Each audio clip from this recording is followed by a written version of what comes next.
Hi, Don Gillis with Comores. Today the question is how to get more people in recovering refrigerant or reclaiming refrigerant. That's a great question. And the easy answer is training. And we incorporate that in all of our Comores training with our Option programs. And some basic things that I've learned along the way is start out with simple stuff like terminology. Like what's even on the tank? What does tera weight mean? What does water capacity mean? What do those things even mean? How do you hook those hoses and things up to your tanks? What's a push pull? What's a recovered by vapor or liquid? The other thing is some basic terminology is recovered compared to recycled compared to reclaim. A lot of people don't really understand that terminology, believe it or not. So just getting involved more with education. I would highly suggest getting involved with your distributors or your wholesalers, your tool manufacturers. Anytime there's an opportunity to take a recovery class, please do. There's a lot of good stuff out there on demand, even with some of the tool manufacturers. So get your training, get your hands on, maybe have some training in your shop, have somebody take a lead on that. Those kind of things. Moving forward with A2Ls, you're going to see a red stripe around that recovery tank. You're also going to see left-handed threads, just like on the refrigerant tanks. So be prepared for that. As far as what's changing on that recovery, not a whole bunch difference than what you're already doing, with the exception of the tank changes. Okay, pretty much the same as the practices were before. Obviously, we want to vacuum that new tank down and get it into a vac before we start that process up. And moving forward, if you don't know already, refrigerant's going to take a lot more value than it was before. They now have the technology to separate those refrigerants from one another. So in a perfect world, it was always suggested us to separate one refrigerant in each tank. Well, in reality, that's not what technicians do.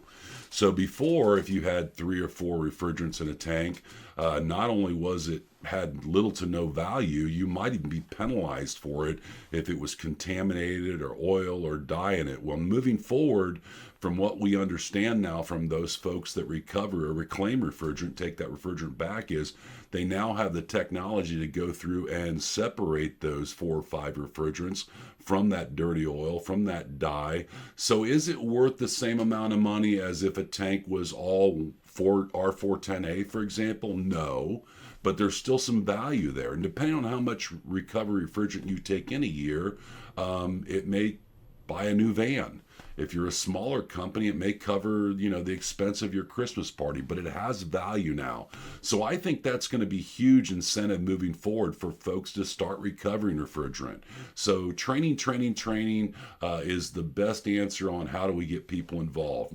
Put them at ease on how to even recover refrigerant and get that recycled. So that's my thoughts on recovered refrigerant moving forward. Training starts at the distribution level.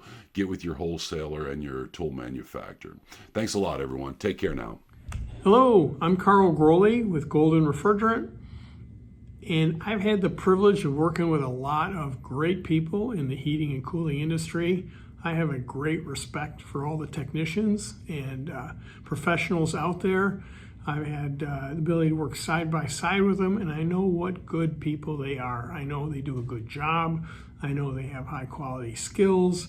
I know they know what a fair and honest job is, and it's really a great industry to be in.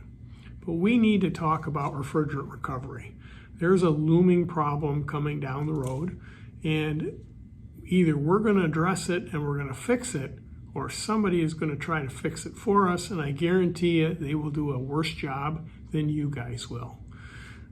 With upcoming regulations that Congress has passed back in 2020, the EPA is required by law to severely limit the amount of HFC and fluorocarbon refrigerants going forward. All the projections show that there isn't going to be enough refrigerant to go around. The only way we can make up this difference is if we as an industry do a better job of collecting and recovering the refrigerant. Now, I'm not sure exactly which statistics to believe, but all of them show that a very small percentage of the refrigerant that should or could be recovered is actually being recovered. Now, I've worked with a lot of great companies and I've never seen them not recover refrigerant, but there must be several out there.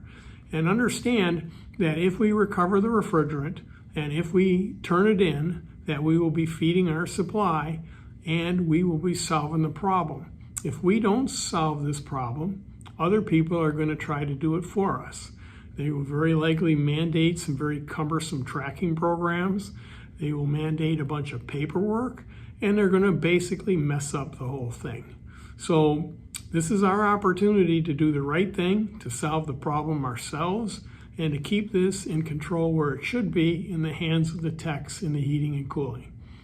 I look forward to working with you. Good luck. So in your opinion, what is the most effective way to get people motivated to properly reclaim refrigerant? Incentives always work best, right? That's definitely a technician favorite as well. So. What's in it for me is always Exactly. a good thing. So on our install side, I think we're doing pretty good because it's just part of the process. And everybody knows if you go to change out a new system, if it had charge in it or not. So you don't have an excuse to not reclaim. Precisely. It's by design every time so that there's no back and forth of when you do or don't need to do it there.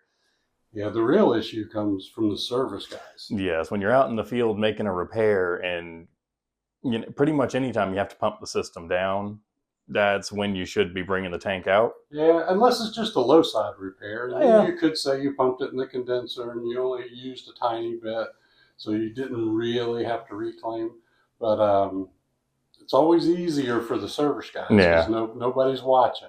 Because especially when it's de minimis and everything. Yeah, I mean, there is something to be said for the tiny releases. But if you pump it down really good, there should be the tiniest bit to recover. But is the technician really going to drag out a recovery machine in the tanks for that tiny little bit?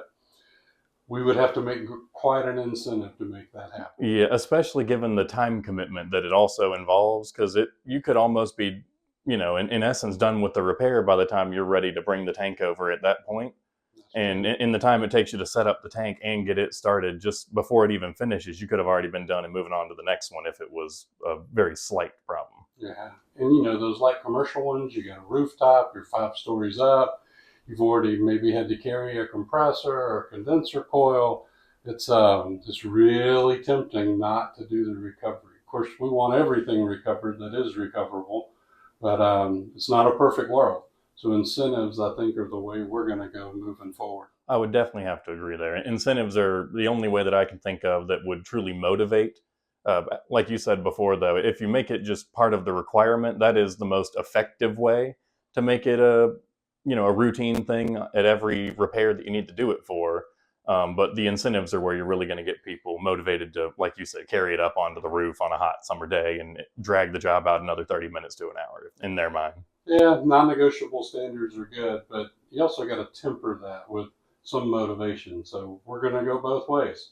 I hope this was helpful. I'm Martin. I'm Mason. See you later.